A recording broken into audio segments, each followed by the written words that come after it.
Hello students, आजको क्लासमा हामी पढ्छौं हेलोल्केन्स र हेलोएलिन्सको अर्को इम्पोर्टेन्ट टपिक, जसमा आज हामी के पढ्छौं भने ल्याबोरेटरी प्रिपरेसन अफ क्लोरोफर्मको बारेमा हामी आज राम्रोसँग डिस्कसन गर्छौं। ओके, यदि लास्टको भिडियोजहरुमा तपाईहरुले के बुझ्नु भएको छैन भने प्लिज कमेन्ट गर्न चाहिँ नबिर्सिनुस् है। ओके, विदाउट वेस्टिङ टाइम हामी सिधै टपिक तिर जान्छौं है।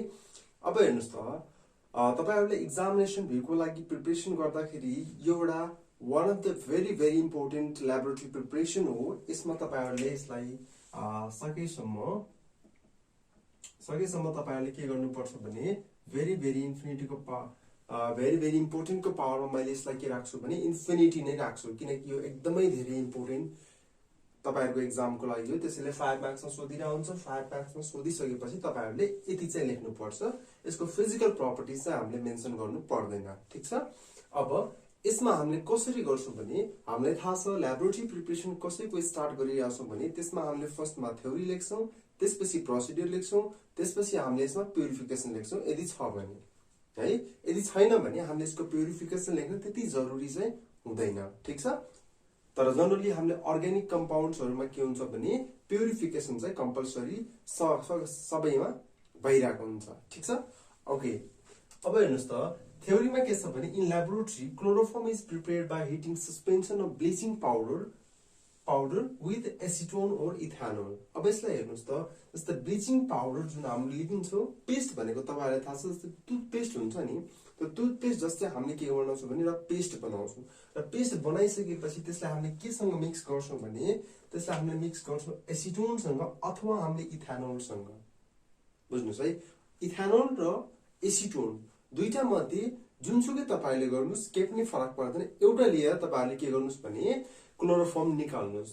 तपाईहरुलाई यो प्रोसेस गर्दा बेटर लाग्छ भने यो प्रोसेस युज गर्नुस्, ठीक छ।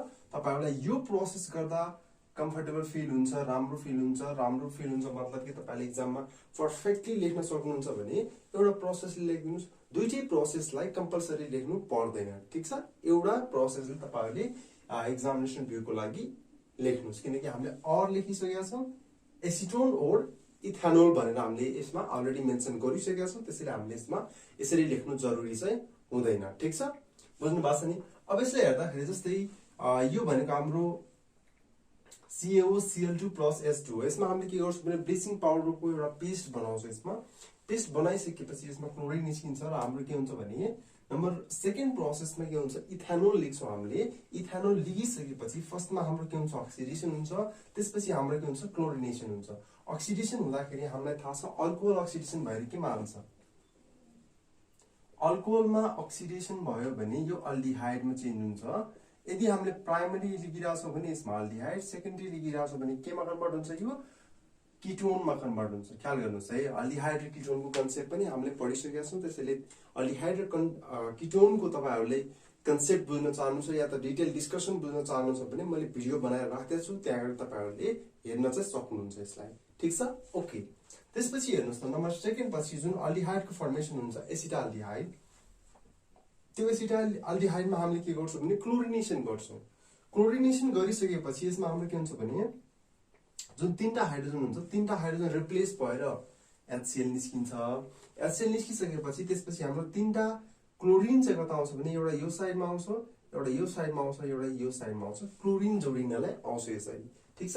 यसैले हामीले के भन्छौं भने ट्राइक्लोरो एसिटाल्डिहाइड हामीले यसरी यसलाई भन्ने गर्छौं, ठीक छ। त्यसपछि ट्राइक्लोरो एसिटाल्डिहाइडलाई हामीले के गर्छौं भने CaOH मा क्याल्सियम हाइड्रोक्साइडमा राख्छौं। यसलाई राखिसकेपछि यसबाट हाम्रो के हुन्छ भने फाइनली क्लोरोफर्मको प्रिपरेसन हुन्छ। सँगसँगै हाम्रो के पनि निस्किन्छ भने क्याल्सियम फर्मेट पनि यसबाट बाहिर निस्किरहेको हुन्छ। यसैले हामीले एकदमै राम्रोसँग यसरी हेर्न सक्छौं। यदि तपाईहरुलाई इथानोलबाट गर्नु छ भने इथानोलबाट यो प्रोसेस युज गर्नुस्। यदि तपाईहरुलाई एसिटोन राम्रो लाग्छ, एक्जाममा लेख्दाखेरि मिस्टेक हुँदैन जस्तो लाग्छ भने एसिटोनबाट जानुस्। कसरी हो, सुरुको स्टेप सेम हो।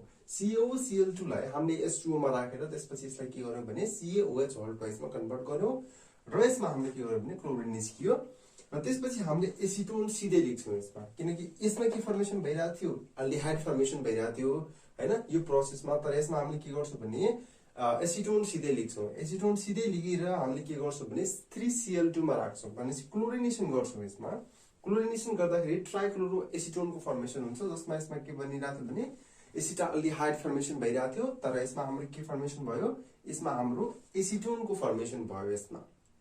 ठिक छ, बुझ्नु भएको छ नि यहाँसम्म? ओके, ट्राइक्लोरो एसिटोन यसरी फर्मेसन भयो यसमा। यसरी फर्मेसन भइसकेपछि यो जुन ट्राइक्लोरो एसिटोन फर्मेसन भयो यसैलाई हामीले के गर्छौँ भने फेरि पनि यसैमा COH होल ट्वाइसमा हामीले राख्छौँ। राखिसकेपछि हाम्रो फाइनली के आउँछ भने क्लोरोफर्मको प्रिपरेसन यसमा हुन्छ। सँगसँगै हाम्रो के पनि निस्किन्छ भने क्याल्सियम एसिटेट पनि यसबाट हाम्रो बाहिर निस्किन्छ। ओके, यो दुईटा प्रोसेसमा तपाईहरुले जुन युज गर्दा पनि हुन्छ, तर एउटा कम्पलसरी युज गर्नु पर्यो। फेरि तपाईहरुले दुई तीन नलेखेर एक्जाम आउनु होला। त्यसरी लेख्नुभयो भने फेरि 0 मार्क्स आउँछ। त्यसैले यसमा के गर्नुस् भने दुईटै मध्ये एउटा चाहिँ कम्पलसरी लेख्नुस्, दुईटा मध्ये अड बनाएर एउटा लेख्नुस्। मैले फेरि भनिरहेको छु, दुईटा मध्ये एउटा लेख्नुस् है।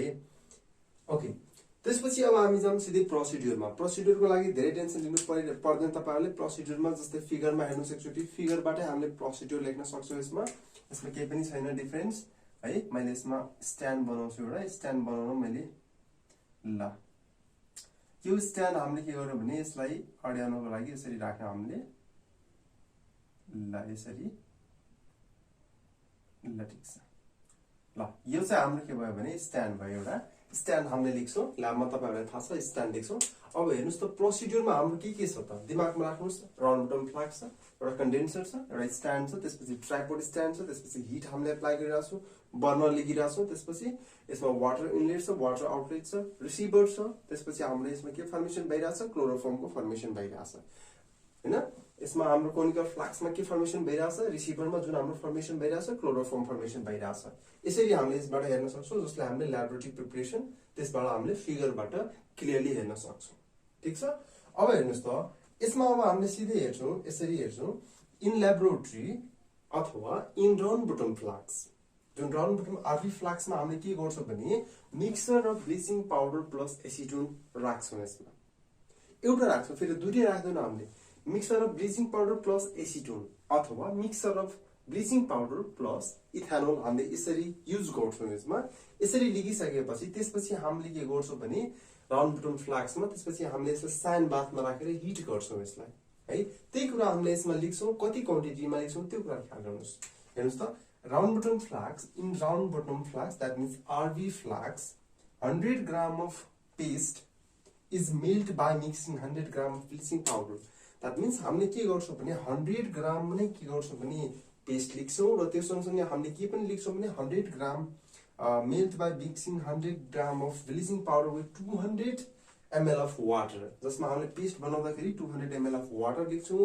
वाटर लिएर 100 ml को के गर्छौं भने 100 ग्राम हामीले ब्लिचिङ पाउडरको पेस्ट बनाउँछौं यसमा। ठीक छ, अब हेर्नुस् त त्यहाँ फिगर हेर्नुस् त एकचोटी राम्रोसँग फिगरसँग कनेक्ट गर्न कोसिस गर्नुस्। The round bottom flask is fitted with condenser. Round bottom flask is fitted with condenser and receiver. Condenser सँगसँगै रिसिभरमा कन्भर्ट यसमा जोडिरहेछ है। रिसिभरमा हामीले के गर्छौं भने यसलाई रिसिभर मान्छौं है। यो हाम्रो रिसिभर। ठीक छ, यसबाट रिसिभरबाट हामीले फाइनली के हुन्छ भने क्लोरोफर्म त्यसबाट हामीले अब्टेन गरिरहेका हुन्छौं। अथवा तपाईहरुले यसैलाई पनि भन्दा केही पनि फरक पर्दैन, रिसिभर यो पनि भन्दा हुन्छ र यसलाई कलेक्टिभली के भन्नुस् भने रिसिभर नै भन्नुस्। ल यो दुईटालाई कलेक्टिभली के भन्नुस् भने रिसिभर भन्नुस्, केही पनि फरक पर्दैन त्यसमा। Is mixed with sand condenser and receiver. The mixture is heated over sand bath. अब एउटा कुरा ख्याल गर्नुस् कि स्यान्ड बाथमा हामीले हिट गरिसकेपछि यो जति एप्लाई हिट गर्छौं हामीले त्यो हिट एप्लाई गर्दाखेरि स्यान्ड के हुन्छ, स्यान्डको स्पेसिफिक हिट क्यापासिटी कम हुन्छ र के हुन्छ भने चाँडै तात्छ। भनेपछि रिएक्सन प्रोसिड फास्ट गराउनको लागि हामीले के गर्छौं भने स्यान्ड बाथको युज गर्छौं यसमा है। Chloroform thus form is distilled. Chloroform thus form is distilled through the condenser and cooled into the collected into the receiver. जसबाट हामीले के गर्न सक्छौं भने रिसिभरबाट हामीले कलेक्ट गर्न सक्छौं एन्ड फाइनली जुन हाम्रो क्लोरोफर्म अब्टेन हुन्छ लास्टमा। ठीक छ, यहाँसम्म बुझ्नु भएको छ? यहाँसम्म केही पनि कन्फ्युजन छैन होला सायद, एकदमै सिम्पल कुरा हो यो है। त्यसपछि अब हामी हेर्छौं प्युरिफिकेशन्समा। यो जुन पनि प्रोसेस, जुन पनि ल्याबोरेटरी प्रोसेसबाट जुन पनि हाम्रो केमिकल्सहरु अब्टेन हुन्छ, जस्तै डाइथाइल इथर हामीले हेर्यौं, त्यस सँगसँगै हामीले फर्मिक एसिड पनि हामीले प्रिपेयर गर्यौं त्यसमा ल्याबोरेटरीमा हैन। त्यो सँगसँगै हामीले के पनि अरु पनि अमाइन्सको प्रिपरेसन गर्यौं, नाइट्रोबेन्जिनको प्रिपरेसन गर्यौं। यो सबै प्रिपरेसन गर्दाखेरि हामीले के गर्यो भने सबैमा एउटा न एउटा प्युरिफिकेसन प्रोसेस युज गरेकै छौं हामीले। किन प्युरिफाई गर्नुपर्छ भने अर्ग्यानिक कम्पाउन्ड्स के हुन्छ भने हाइली कन्टामिनेसन हुने चान्स हुन्छ र कन्टामिनेसन हटाउनको लागि हामीले जनरली के गर्छौं भने प्युरिफिकेसन प्रोसेसहरु युज गरिरहेका हुन्छौं। र प्युरिफिकेसन प्रोसेसमा हामीले यसमा क्लोरोफर्ममा के युज गर्छौं भने हेर्नुस् त, chloroform thus obtained by the above method is not pure, that means impure हुन्छ, and it is contaminated, just जुन कि के हुन्छ भने contaminated के हुन्छ, different types of acidic impurities हरु हुन्छ, that means यसले तपाईहरुले impurities भन्न सक्नुहुन्छ। to remove these impurities, तपाई हेर्नुस् त, यो impurities हरुलाई हामीले रिमुभ गर्नको लागि हामीले के गर्छौं भने chloroform is transferred into the separating funnel, यसलाई हामीले सेपरेट गर्छौं, that means separating funnel मा राख्छौं, transfer into the separating funnel, यति कुरा बुझ्नुस्, and washed with sodium hydroxide solution. Chloroform layer is separated out and dried over with an anhydrous calcium chloride pieces, and finally pure chloroform is obtained by distillation at 62 degrees Celsius. Chloroform boils at 61 degrees Celsius. भनेपछि chloroform को boiling point कति हो, 61 degree Celsius. फेरि पनि म actually तपाईहरुलाई सरस्वती सुरुदेखि लास्टसम्म फेरि एकचोटी भन्न कोसिस गर्छु, यसमा हामीले कुन कुन कम्पोनेन्ट्स युज गर्छौं त्यो कुरालाई राम्रोसँग ख्याल गर्नुस्। हामीले के गर्छौं, ब्लिचिङ पाउडर र इथानोल युज गर्छौं, ब्लिचिङ पाउडर र एसिटोन युज गर्छौं, यति कुरा ख्याल गर्नुस्। अनि यो फर्स्ट पोइन्टमा हामीले इथानोल लिएर हामीले केमिकल रिएक्सन्स प्रोसिड गरायौं यसमा, र फाइनली हामीले के गर्यौं, क्लोरोफर्मलाई अब्टेन गर्यौं। क्लियर? त्यसपछि नम्बर 2 मा छ, नम्बर बी मा छ हाम्रो, जस्तै यसलाई हामीले ए मान्नु भने यसलाई हामीले बी मान्न सक्छौं है। यसमा हामीले के गर्यौं भने एसिटोनबाट हामीले क्लोरोफर्मको प्रिपरेसन गर्यौं। अब यसमा अमाउन्ट हेरौं, प्रोसिड्युरमा हामीले अमाउन्ट कसरी हेर्छौं भने प्रोसिड्युर भनेको कसलाई भनिन्छ भने यसमा हामीले कसरी प्रोसेसहरु युज गरिरहेको छौं, कति अमाउन्टमा लिइरहेको छौं भनेपछि हामीले 100 ग्राम के लियो, ब्लिचिङ पाउडरलाई लियो, कतिसँग 200 ml वाटरसँग राखेर हामीले यसलाई के गर्यौं भने पेस्ट बनायौं, र पेस्ट बनाइसकेपछि यसलाई हामीले 25 ml एसिटोन हामीले अथवा इथाइल अल्कोहल लाई हामीले सँगै मिक्स गर्यौं, या त माथिबाट हामीले थिस्टल फनेलबाट राख्यौं यसलाई, या त पहिले हामीले त्यसलाई त्यहाँ राख्यौं आरबी फ्लास्कमा है। जुन आरबी फ्लास्क हाम्रो के छ भने यो सँग कनेक्टेड छ, कन्डेन्सर र रिसिभर सँग हाम्रो कनेक्टेड छ, त्यसरी हामीले यसलाई एक्सप्लेन गर्यौं। एन्ड प्युरिफिकेसनमा हामीले के गर्यौं भने जुन पनि प्रोसेसबाट हाम्रो क्लोरोफर्म अब्टेन हुन्छ, त्यो क्लोरोफर्म अब्टेन भएको क्लोरोफर्म प्योर हुँदैन, र प्योर नहुनुको रिजन के हो भने यसमा डिफरेन्ट टाइप्सको एसिडिक इम्प्युरिटिजहरु प्रेजेन्ट हुन्छ, र एसिडिक इम्प्युरिटिज प्रेजेन्ट भइसकेपछि क्लोरोफर्म 100% प्योर हुँदैन। 100% प्योर बनाउनको लागि हामीले के गर्छौं भने यसलाई सेपरेटिङ फनेलमा राख्छौं, र जसलाई हामीले के गर्छौं भने NaOH सँग राखेर हामीले यसलाई वाश गर्छौं, र यसलाई फाइनली हामीले सेपरेट गर्छौं। ड्राइड केसँग गर्छौं, हामीले क्याल्सियम क्लोराइड पिसेसहरुसँग हामीले राखेर यसलाई के गर्छौं भने ड्राई गर्छौं, जसलाई हामीले डिस्टिलेसन कतिमा गर्छौं भने 60 to 62 डिग्री सेल्सियस सम्म हामीले यसलाई के गर्छौं भने डिस्टिलेसन गर्छौं, जसको बोइलिङ पोइन्ट हाम्रो के हुन्छ 61 डिग्री सेल्सियस हुन्छ। क्लियर? यहाँसम्म फिगर हेर्नुस्, यो कम्पेयर गर्नुस्, एकदमै सजिलो छ, के पनि गाह्रो छैन। एक्जाममा 5 मार्क्समा सोधिरा हुन्छ, very very very important question for your examination. Okay, any confusion from here? यदि कन्फ्युजन छ भने सोधिहाल्नुस् है। यसमा यदि कन्फ्युजन छ भने मलाई सोधिहाल्नुस्। यदि तपाईहरुलाई यो भन्दा पनि अझै पढ्नु छ, 11 को अर्ग्यानिक केमिस्ट्री तपाईहरुले पढ्नु छ भने तपाईहरुले एकचोटी प्लेलिस्टमा चेक गर्नुस्, या त तपाईहरुले के गर्नुस् भने डिस्क्रिप्सन बक्स एकचोटी चेक गर्नुस् त, त्यहाँ मैले राखिदिएको छु सबै क्लास 11 क्लास 12 भनेर राखेको छु मैले है। 11 12 को कम्बाइन भनेको यो हामीले 12 मा पढ्छौं, र हामीले 11 मा पढ्ने भनेको आइसोमेरिजम, नोमेनक्लेचर, अल्केन, अल्किन, अल्काइन्सहरु मैले राखिदिएको छु अलरेडी। त्यसमा गएर तपाईहरुले हेर्न सक्नुहुन्छ। च्यानललाई सब्स्क्राइब पनि गर्नुस् तपाईहरुले। यदि के क्वेशन छ, के कन्फ्युजन छ, के पढ्न चाहनुहुन्छ भने कमेन्टमा कमेन्ट बक्समा कमेन्ट गर्न चाहिँ नबिर्सिनुस् है। ओके, त्यसपछि यसमा हामी सिधै जाम फिजिकल प्रपर्टिजमा है। हेर्नुस् त, फिजिकल प्रपर्टिजमा मैले थोरै लेखेको छु। यसमा फिजिकल प्रपर्टिज हाम्रो के हुन्छ भने क्लोरोफर्म के हुन्छ, कलरलेस हुन्छ, मोबाइल हुन्छ। Mobile that means mobile liquid भनेको राखिसकेपछि एक ठाउँबाट अर्को ठाउँमा जान सक्छ भने त्यसलाई हामीले के भन्छौँ भने मोबाइल भन्छौँ। यसको बोइलिङ पोइन्ट कति हुन्छ 61 डिग्री सेल्सियस। फिजिकल पोइन्टमा, फिजिकल प्रपर्टिजमा हामीले के पढ्छौँ, बोइलिङ पोइन्ट नै पढ्छौँ। स्पेसिफिक ग्रेभिटी कति हुन्छ 1.48 हुन्छ। ठिक छ। यो भनेको हाम्रो के हो, स्पेसिफिक ग्राभिटी हो यो चाहिँ। त्यसपछि insoluble in water but soluble in organic solvent. हेर्नुस् त, वाटरमा के हुन्छ, इन्सोलुबल हुन्छ। त्यसपछि अर्ग्यानिक सोलभेन्टमा के हुन्छ, यो सोलुबल हुन्छ। द्याट मिन्स सोलुबिलिटीको कुरा पनि गर्यो हामीले। फर्स्टमा हामीले यसको के गर्यो, स्टेटको कुरा गर्यो, लिक्विड छ कि ग्यास छ कि सलिड छ कि त्यो कुरा गर्यो हामीले। सेकेन्डमा हामीले बोइलिङ पोइन्टको कुरा गर्यो। त्यसपछि हामीले थर्डमा के गर्यो, सोलुबिलिटीको कुरा गर्यो। कुनै पनि ल्याबमा तपाईहरुले सोलुबिलिटी टेस्ट गर्नुहुन्छ नि, एक्ज्याक्टली हामीले त्यही गर्यो। अब यसमा अर्को के गर्छौँ भने इट वेफर्स कजेस, जस्तै हामीले क्लोरोफर्म मुभीतिर देखिरहेको हुन्छ नि त, क्लोरोफर्म राखेर टक्क नाकमा राखिरहेको हुन्छ। नाकमा कसैलाई किडन्याप गर्नलाई के गरिरहेको हुन्छ भने यसमा हैन क्लोरोफर्मको युज गरिरहेको हुन्छ। भनेपछि क्लोरोफर्मको धेरै युज गर्नु चाहिँ हुँदैन। धेरै युज गर्यो भने मान्छे फेरि सुतेको हुन्छ। त्यसैले क्लोरोफर्मको युज भनेको धेरै थोरै एमाउन्टमा युज हुन्छ। पहिला पहिला के हुन्थ्यो भने क्लोरोफर्म धेरै नै युज हुन्थ्यो मेडिसिनमा है, मेडिकल फिल्ड्सहरुतिर धेरै नै युज हुन्थ्यो। र मेडिकल फिल्ड्सतिर धेरै युज हुँदाखेरि रोगले त मान्छे सर्जरी भएर निस्किसकेको हुन्छ, तर के हुन्थ्यो भने त्यसपछि मान्छे क्लोरोफर्म ओभरडोज अफ क्लोरोफर्मले गर्दाखेरि मान्छे मर्थे पहिला है। त्यसै कारणले गर्दाखेरि अहिले चाहिँ क्लोरोफर्मको कन्सेप्ट हटाएको छ है। तर तै पनि कुनै कुनै कतै चाहिँ क्लोरोफर्म राखिरहेको हुन्छ, क्लोरोफर्मको युज गरिरहेको हुन्छ। तर म्याक्सिमम ठाउँमा के छ भने क्लोरोफर्मको कन्सेप्ट चाहिँ हटाइसकेको छ सर्जरीको लागि है।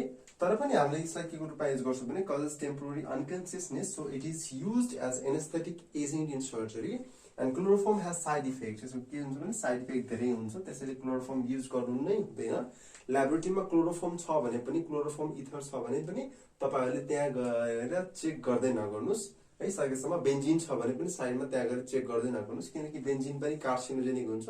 बेन्जिनले गर्दा पनि हाम्रो सेल के हुन्छ भने कुनै पनि सेलमा पर्यो भने फेरि त्यहाँबाट क्यान्सरस सेल चाहिँ प्रोडक्सन हुन सक्छ। त्यसैले हामी प्रिकर्सन चाहिँ अपनाइराख्नु पर्छ हामीले, ठिक छ।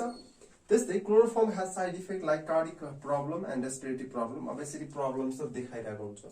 यो हो हाम्रो ल्याबोरेटरी प्रिपरेसन। र त्यसपछि हाम्रो के छ भने फिजिकल प्रपर्टिज छ। यो पछि हामी के पढ्छौँ भने यसको केमिकल प्रपर्टिजहरु पढ्छौँ। यदि केही क्वेशन छ भने यो पार्टमा के क्वेशन छ भने मलाई सोधिहाल्नुस्, कमेन्ट बक्समा सोधिहाल्नुस्। मैले त्यहाँ फोन नम्बर पनि राख्दैछु है। फोन नम्बर तपाईहरुकै हेल्पको लागि राख्दैछु, हेल्पलाइनको लागि राख्दैछु। तपाईहरुलाई जति बेला क्वेशन अराइज हुन्छ त्यति बेला मलाई फोन गर्नुस् र सोध्न सक्नुहुन्छ, सर यो भनेको के हो, सर यो भनेको मलाई बुझाइदिनुस् भनेर क्वेशन सोध्न सक्नुहुन्छ त्यहाँबाट, ठिक छ। यदि तपाईहरुलाई पर्सनली ट्युटर चाहिएको छ भने पनि म तपाईहरुलाई त्यसबाट रिकमेन्ड गर्न दिन सक्छु। मलाई फोन गर्नुस् र फोन गरेर त्यहाँबाट जानकारी लिन सक्नुहुन्छ। ओके ल, त्यसपछि अब हामी जान्छौँ केमिकल प्रपर्टिजमा। त्यो भन्दा पहिला तपाईहरुले यो सारेर कपी अगाडि छ होला, यो सारेर प्र्याक्टिस गर्नुस्, याद गर्न कोसिस गर्नुस्। त्यसपछि हामी जान्छौँ केमिकल प्रपर्टिजमा। क्लियर? ओके।